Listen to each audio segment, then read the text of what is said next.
Assalamualaikum warahmatullahi wabarakatuh. Sahabat-sahabat sekalian, berjumpa lagi dengan saya Sukses dengan Logika Tuhan.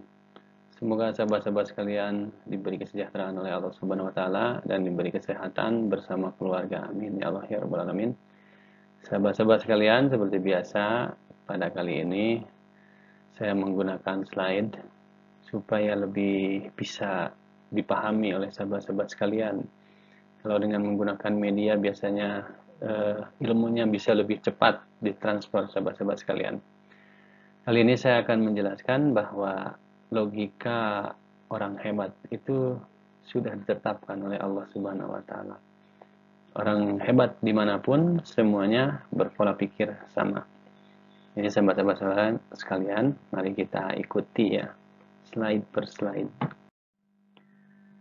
Nah, sahabat-sahabat sekalian, saya mengatakan di sini semua orang hebat bisa sukses karena mengalami kesulitan. Benar atau tidaknya, mari kita buktikan sama-sama ya. Dan nanti sahabat-sahabat tolong perhatikan dan nanti ambil kesimpulan sendiri, apakah benar atau tidak. Nah, sahabat-sahabat sekalian, bagaimana cara membuktikannya? Mari kita buktikan, ya kita ambil kutipan-kutipan ya dari orang-orang hebat yang ada di seluruh dunia. Sahabat-sahabat sekalian juga boleh kumpulkan orang-orang hebat di seluruh dunia, baca buku-bukunya. Sahabat-sahabat sekalian pasti akan menemukan pola-pola berpikir yang sama, karena ini adalah pola pikir yang sudah ditetapkan oleh Tuhan. Baik, kita lanjutkan slide berikutnya. Nah, yang pertama, ini seorang tokoh terkenal dari India ya. Saya membaca bukunya, beliau memulai karirnya di Afrika dan luar biasa penderitaan beliau ini. Jadi beliau mengatakan kepuasan terletak pada usaha, bukan pada hasil. Usaha dengan keras adalah kemenangan hakiki. Nah, coba perhatikan sahabat-sahabat sekalian, ini kan konstruksi logika ini. Usaha dengan keras adalah kemenangan hakiki. Artinya, usaha dengan keras itu adalah sebab dan kemenangan hakiki itu adalah akibat. Artinya tidak ada orang yang kemenangannya hakiki lalu dia tanpa usaha keras. Nah, itu tidak ada. Itu di luar logika orang-orang hebat. Jadi orang-orang hebat selalu berpikir, berusahalah yang keras.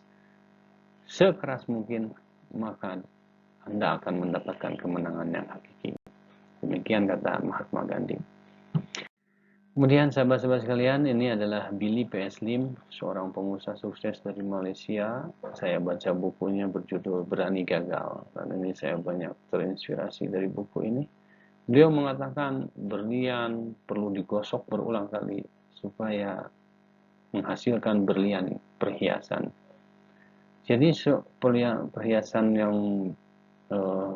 dalam bentuk berlian itu ternyata digosok berulang-ulang.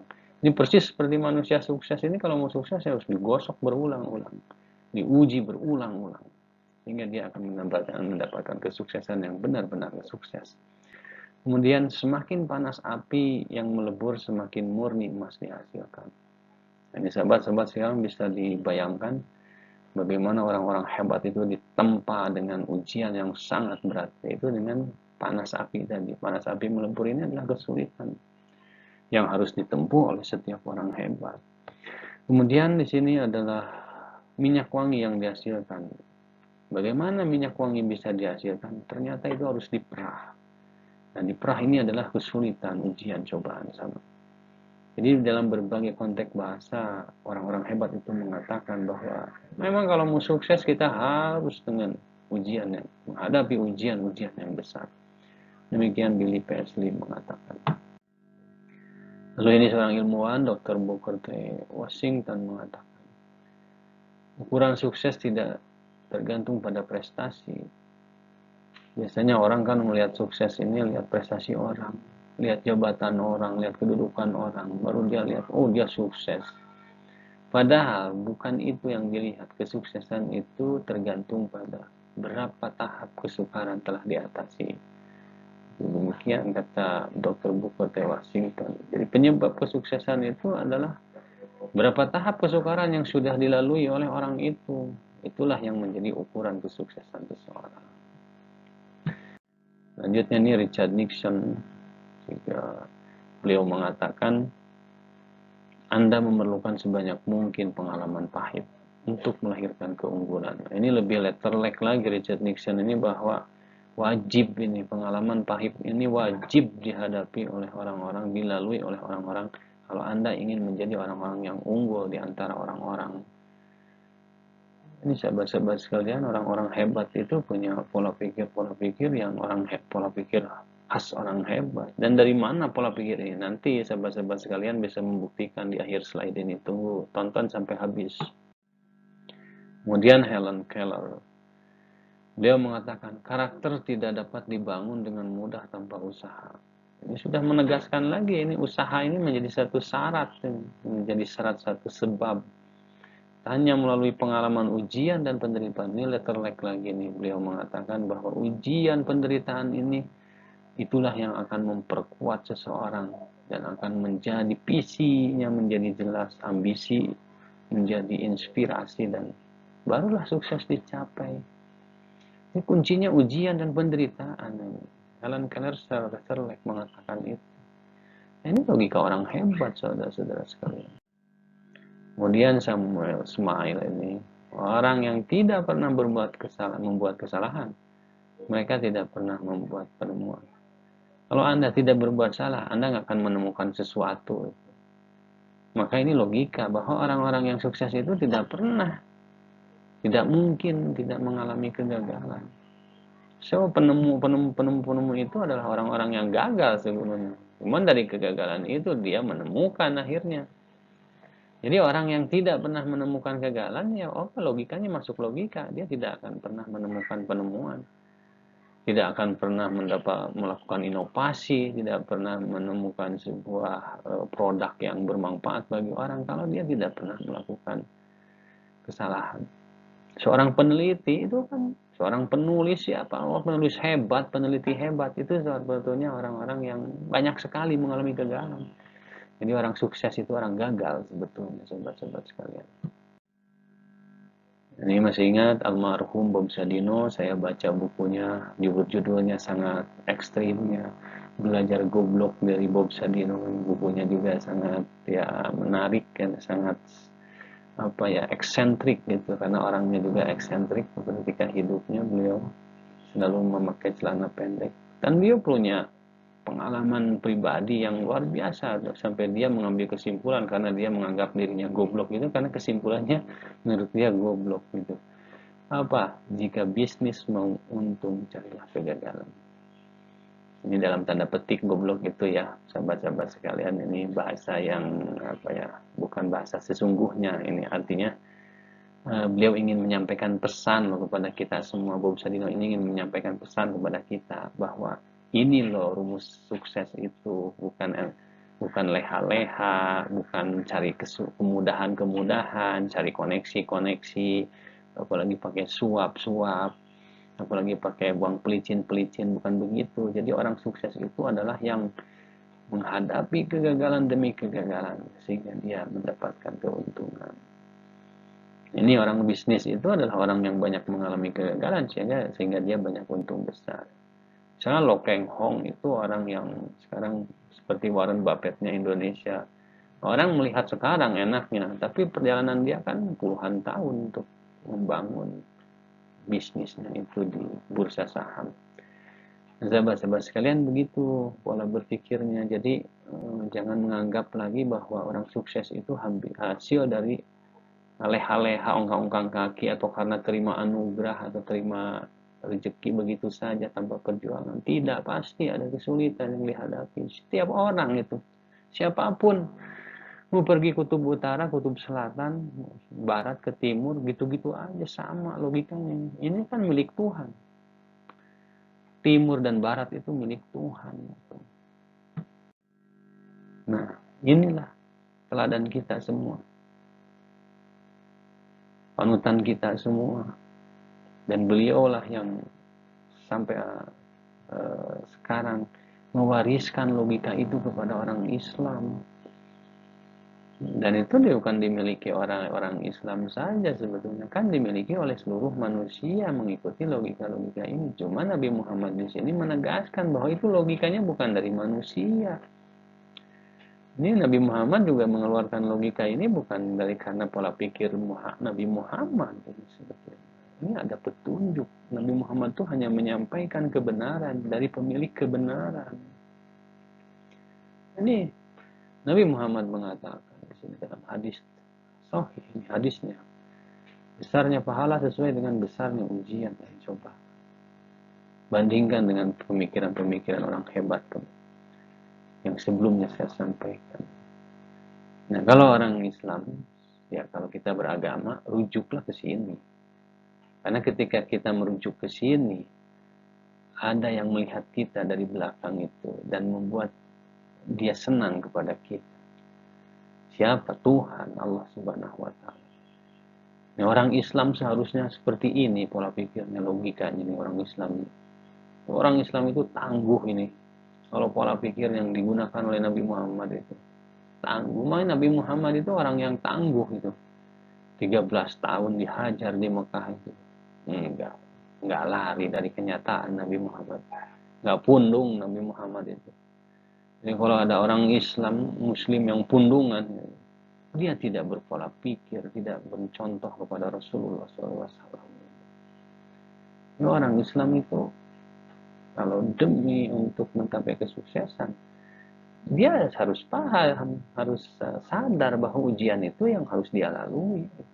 Hadapi saja dan jangan takut, karena kita kalau selama ini kita diberi petunjuk berdasarkan kepada petunjuk yang sudah kita jadikan sebagai dasar, yaitu Nabi Muhammad.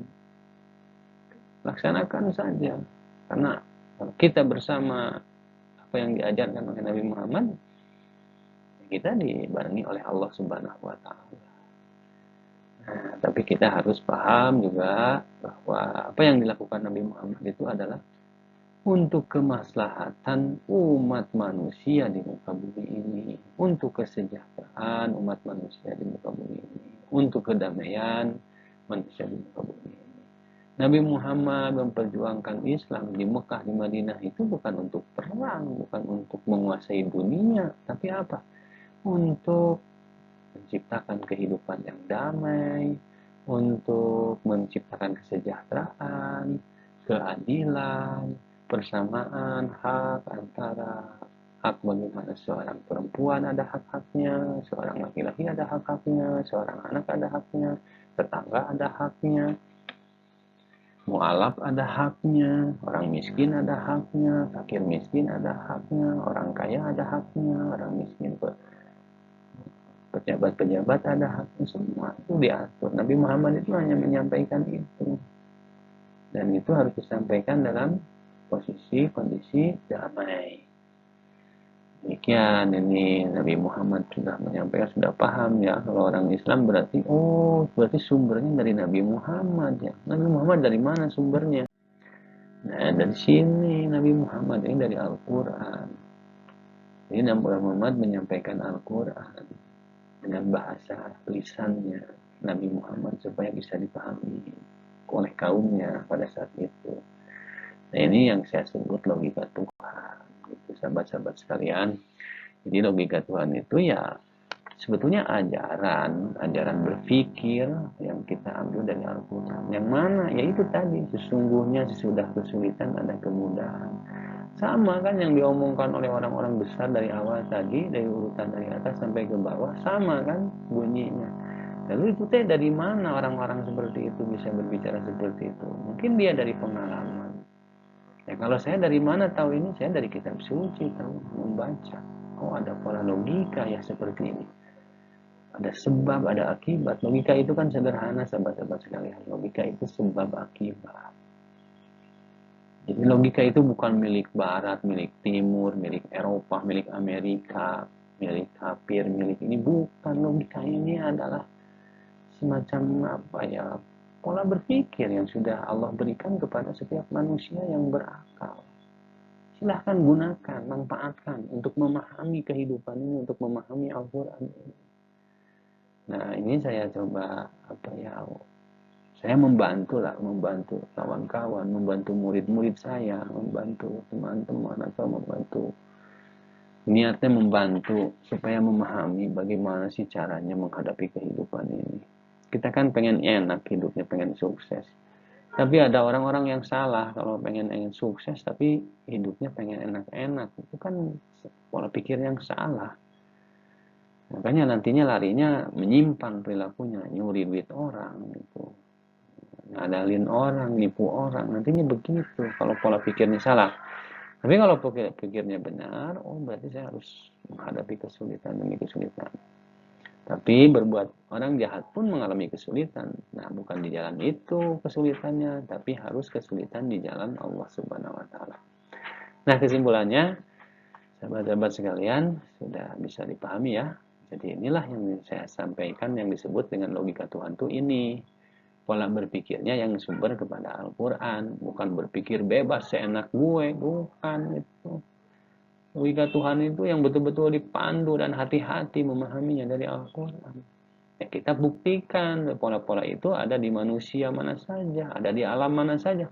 Ini logika Tuhan ini berlaku di alam, berlaku di kambing, berlaku di bebek, berlaku di ayam, semuanya sama ini. Karena Tuhan tuh mengatur kehidupan satu sistem. Gitu sahabat-sahabat sekalian. Jadi itulah yang bisa saya sampaikan. Dan kesimpulannya silahkan sahabat-sahabat sekalian menyimpulkan. Apakah logika Tuhan itu ada atau tidak? Kalau saya menemukannya dari Al-Quran. Kalau Al-Quran itu adalah menurut saya adalah kitab suci yang otentik itu dari Tuhan. Yang mesti kita baca, kita bersyukur. Dan ini dibaca bukan hanya orang Islam saja. Yang pertama menerjemahkan agama Al-Quran itu orang Kristen itu, bukan orang Islam. Dan sekarang kita belajar Al-Quran dari mana saja selama kita mampu memahami Al-Quran itu dari terjemah, laksanakan saja daripada tidak. Mau membaca tajwidnya saja silahkan, tapi nggak ada pengetahuan yang masuk ke kepala kita selama ini. Kita harus imbangi dong. Jangan begitu-begitu aja. Kita harus belajar terus selama hidup ini. Belajar ini kan kewajiban dari Allah, dari Nabi, dari Allah. Kewajiban belajar itu dari semenjak kita lahir sampai ke liang lahat lagi tuh. Makanya harus belajar terus beragama itu, jangan selesai. Kalau selesai belajar agama nanti tinggal lah nanti kacamata kuda lagi nanti. Harus banyak baca, harus banyak pengetahuan. Iqra bismi rabbik. Baca. Iqra bismi rabbikal ladzi khalaq, khalaqal insana min 'alaq. Iqra wa rabbukal akram. Begitu sahabat-sahabat sekalian, semoga bermanfaat. Mohon maaf atas segala kekurangan. Jikalau sahabat-sahabat sekalian menemukan kebenaran, itu milik Allah, kebenaran itu. Kalau saya hanya menyampaikan saja, membuka, mencoba, dan ini mudah-mudahan saya dapat pahala dari Allah Subhanahu wa taala ketika saya meninggal. Banyak orang terinspirasi, banyak orang menjadi orang baik, menjadi orang sukses di hadapan Allah. Saya dapat pahalanya di akhirat. Saya tinggal dapat pasif income di sana. Tinggal diam aja, orang semua menggunakan mendapat manfaat dari ilmu saya dapat rezekinya mengalir sampai ke akhirat. Tujuan saya begitu aja sih sebetulnya. Demikian sahabat-sahabat sekalian. Billahi taufiq wa hidayah. Assalamualaikum warahmatullahi wabarakatuh.